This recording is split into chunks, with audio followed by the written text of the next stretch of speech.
ایک طالب علم تھا، اسے مطالعے کا بڑا شوق ہوتا تھا، مگر وہ دن میں تو مطالعہ کرتا، جب رات آتی تو اندھیرا ہو جاتا، کتاب پڑھ نہیں سکتا تھا۔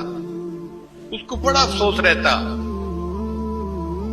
اگر کوئی لائٹ کا بندوبست ہو جاتا تو میں رات میں بھی کتاب کا مطالعہ کرتا۔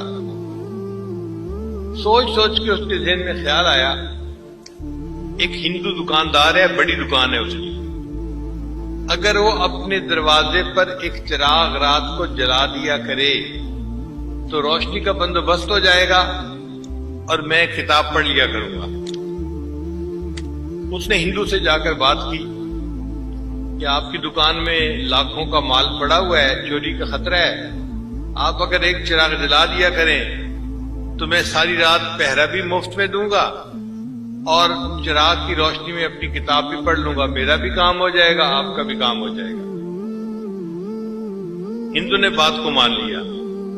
طالب علم بڑا خوش کہ روشنی کا بندوبست ہو گیا۔ اس زمانے میں بجلی نہیں ہوتی تھی تو رات کو اندھیرا ہو جاتا تھا۔ خیر، ایک سال وہ طالب علم عشاء کے بعد دکان کے دروازے پر جا کر بیٹھتا اور ساری رات مطالعہ کرتا۔